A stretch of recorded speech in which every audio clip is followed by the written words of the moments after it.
हृदयी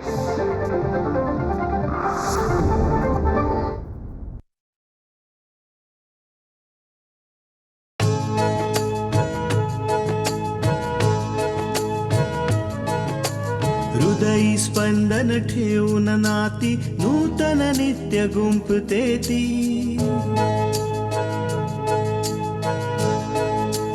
हो हृदयी स्पंदन ठेवून नाती नूतन नित्य गुंफते ती. अंगणाची किरणे होऊन घरटे स्वर्णिम करते ती. स्मित फुलवून अधरांवरती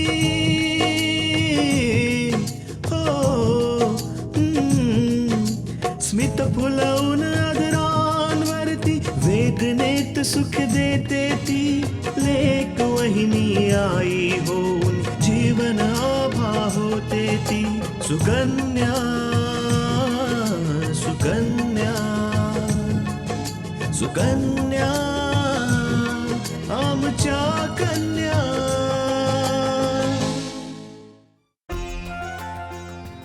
ही अशी फालतू पत्रिका, अशी लग्नाची पत्रिका असते? जर लग्नाची पत्रिकाच अशी थर्ड क्लास आहे तर माहित नाही लग्न कसं असेल. मी तर श्राद्धाचं आमंत्रण पण असं छापणार नाही. काय ग पूजा?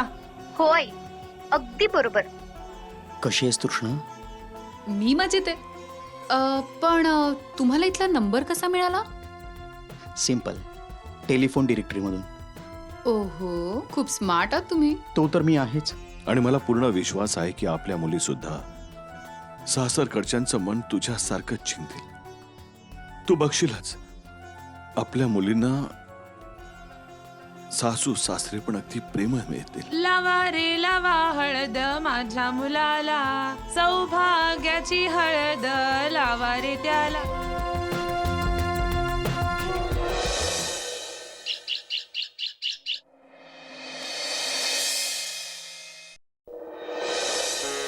अरे या शास्त्रीजी या.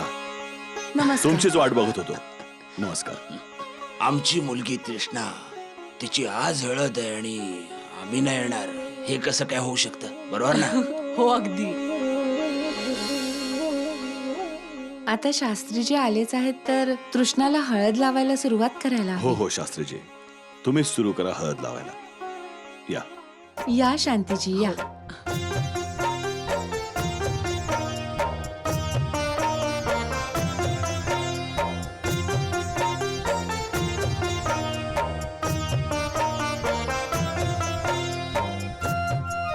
आयुष्यमान भाऊ.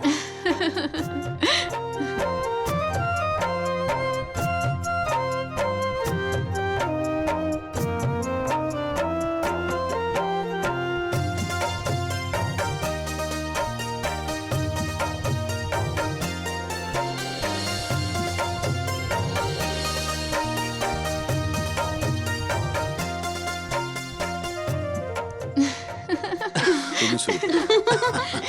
बघ कशी टिंगल. ठीक आहे, मी चहा पाठवते हा आज. हळदीच्या दिवशी नवरीला हळदीचा टिळक लावून आशीर्वाद देणं शुभ शकून मानला जातो बरं. सुनबाई, सगळ्यात आधी तू आपल्या लेकीला हळदीचा टिळा लावून आशीर्वाद दे. हो. नाही आई, मी नाही, आधी तुम्ही या. तुमच्याच हस्ते सुरुवात करूया. सुनबाई, हे शुभ कार्य सुवासिनीनीच केलेलं चांगलं असतं. आई, मी या गोष्टींना मानत नाही. तुमचं प्रेम आणि तुमचा आशीर्वादच तृष्णासाठी सर्व काही आहे. तुम्ही या ना, तुमच्याच शुभ हातांनी या शुभ कार्याची सुरुवात करूया. पण सुनबाई, आपला समाज कोणत्याही विधवेला अशा शुभ कार्यात सहभागी होण्याची परवानगी नाही देत. का आजी? का नाही देत? आपल्याला हेच विचार तर बदलायचे. आणि तसंही या घरातल्या प्रत्येक दुःखात तू सोबत असतेस, मग या घराच्या आनंदात का नाही? जर तू आम्हाला मांडीवर बसून भरवू शकतेस तर ताईला हळद का नाही लावू शकत? आई, आकांक्षाचं म्हणणं एकदम बरोबर आहे. आई, आजीला घेऊन ये. शाबास बेटा. जर प्रत्येक मुलगी असा विचार करायला लागली ना तर भविष्य काळात स्त्रियांना सन्मानाची वागणूक मिळेल. या आई या. तृष्णाला आशीर्वाद द्या.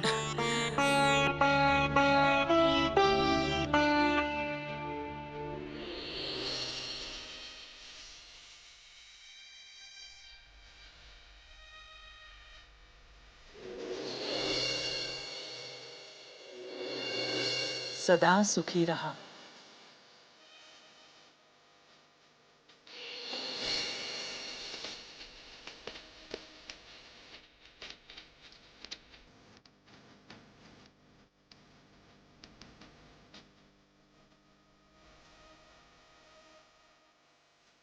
आनंदात राहा.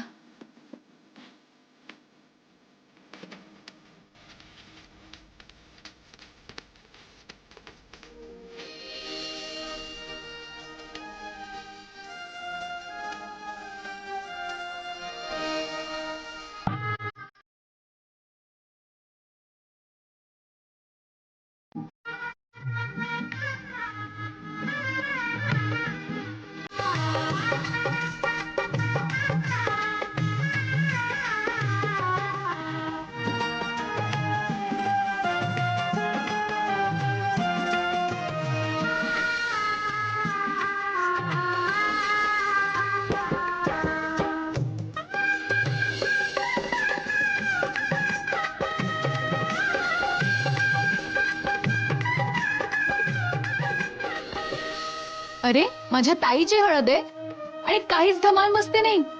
आई तुझं ते फेवरेट गाणं गा ना. हा हा पार्वती गाना.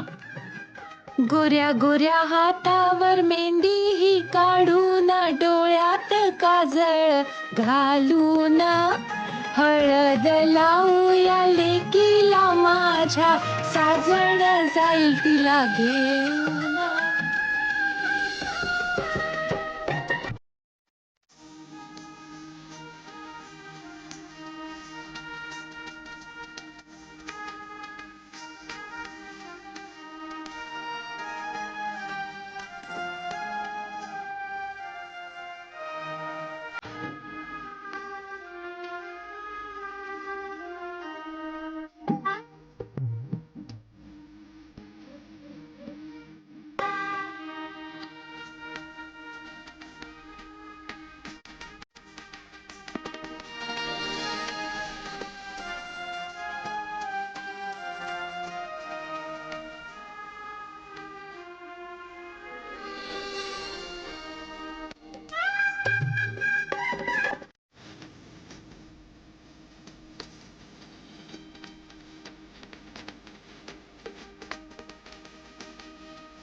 सुकन्या आमच्या कन्या. तुमच्या डोळ्यात अश्रू. तुम्हाला तर आनंद व्हायला हवा. तुमची मुलगी उद्या सासरी चाललीये. चला आधी डोळे पुसा बघू. आनंदाच्या प्रसंगी अश्रू बरे नाही दिसत. किती खुश होतो मी, किती खुश होतो मी जेव्हा तृष्णा जन्मलेली. तिला याच हाताने पहिल्यांदा घेतलं मी. आणि आणि आज तिला पाठवणी करण्याची वेळ आली. मुली कधी माहेरीच राहतात का? त्यांना एक ना एक दिवस जावंच लागतं. आई वडिलांसाठी ही खूप मोठी गोष्ट असते की आपल्या मुलींना ते मान सन्मानाने आनंदाने तिची पाठवणी करतील. कसल्या रीती भाती आहेत या समाजाच्या. आई वडील लाडा कोडाने मुलींना वाढवतात, त्यांचं पालन करतात आणि जेव्हा त्या मोठ्या होतात तेव्हा त्यांना परक्याच्या घरी सोपवाव्या लागतात. कारण त्यांचं भाग्य त्यांच्या पतीबरोबर जोडलं गेलेलं असतं आणि म्हणूनच त्या जातात. जशी मी आले होते माझ्या आईबाबांचं घर सोडून तुमच्यासोबत स्वतःचा संसार थाटायला, त्याच प्रकारे आपली मुलगी सुद्धा चाललीये. तिच्या पतीचं घर म्हणजेच तिचं जग आहे हो. पार्वती, कदाचित तू बरोबर बोलतेस.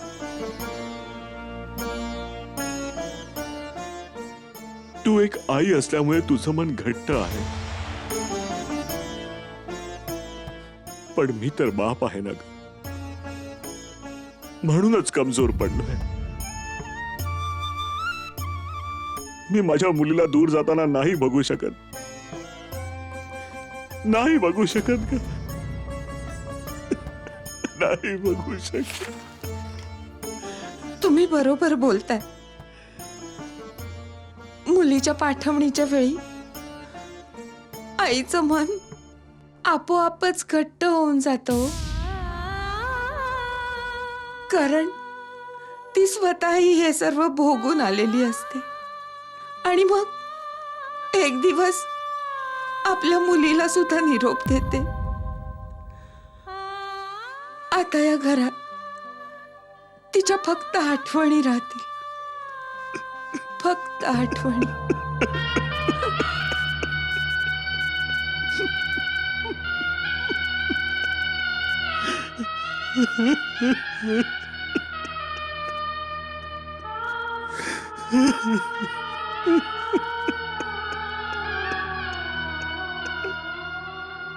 आकांक्षा, तू इथे बसलीस आणि मी तुला पूर्ण घरात शोधून आले. काय झालं?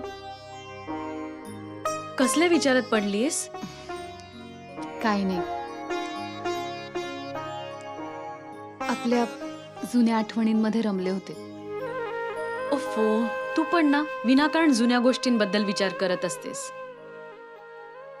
जुन्या आठवणींमध्ये किती गुंतून असतो ना आपण. मी त्या आठवणी आत्ताही विसरू शकत नाही. ते क्षण जे आपण एकत्र घालवले, एकत्र जगले ताई. थोड्या थोड्या गोष्टींनी किती इमोशनल होऊन जातेस ना तू. रडवलंस ना मला. कारण मी तुझ्यावर आणि आपल्या कुटुंबावर फार प्रेम करते आणि मी त्यांना कधी दुःखी नाही पाहू शकत.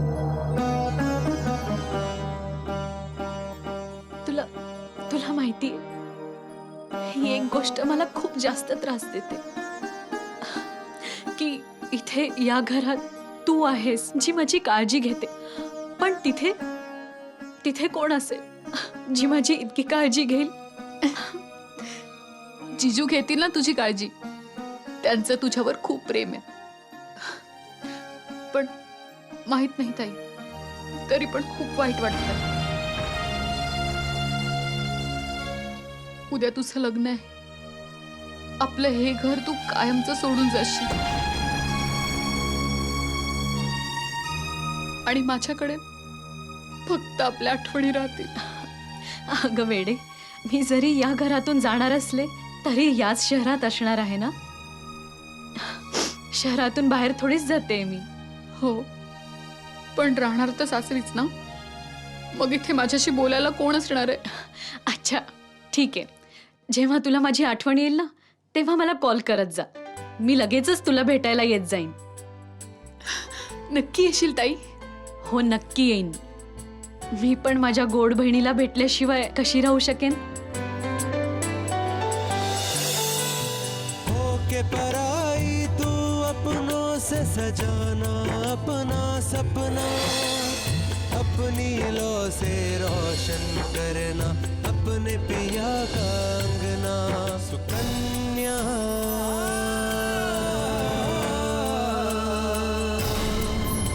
सुकन्या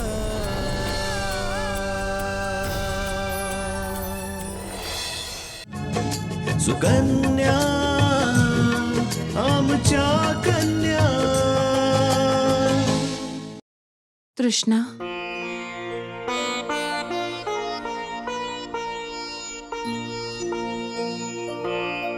बेटा, प्रत्येक मुलीसाठी आपल्या आईचं घर परकं असतं. तिचं वास्तव्य तिथे काही काळासाठीच असतं. तिचं घर, तिचा संसार, सारं काही तिचं सासरच असतं, जिथे तिला स्वतःचं संपूर्ण आयुष्य घालवायचं असतं. बाळा, आता तुझं सासरच तुझं घर आहे आणि तुझं जग सुद्धा. बाळा, तुला तुझ्या नवीन कुटुंबात एक सून म्हणून नाही, तर एका मुलीचा धर्म निभवायचा आहे. माझी इच्छा आहे की संपूर्ण कुटुंबाला तुझा अभिमान वाटावा. त्यांनी म्हणावं की आमच्या सुनेला तिच्या आई वडिलांनी किती चांगले संस्कार दिले, ती किती चांगली आहे, समजूतदार आहे.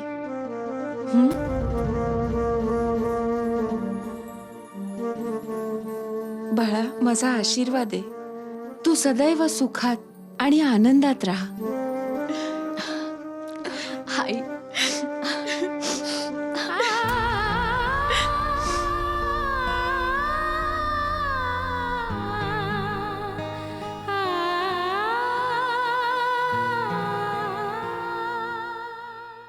आज जर चंद्राने हिला बघितलं तर तो पण लाजून जाईल. आमच्या तृष्णाचे गाल किती लाल झाले. आणि होणार का नाही, आज ती तिच्या यांना भेटणार आहे ना. बस बस, आता माझ्या ताईला जास्त त्रास देऊ नका हं. अरे तुला काय त्रास होतोय? आम्ही तर हिला चिडवतोय ना. वाईट कसं नाही वाटणार? माझी ताई जगातली सगळ्यात बेस्ट बहीण आहे. सुकन्या आमच्या कन्या.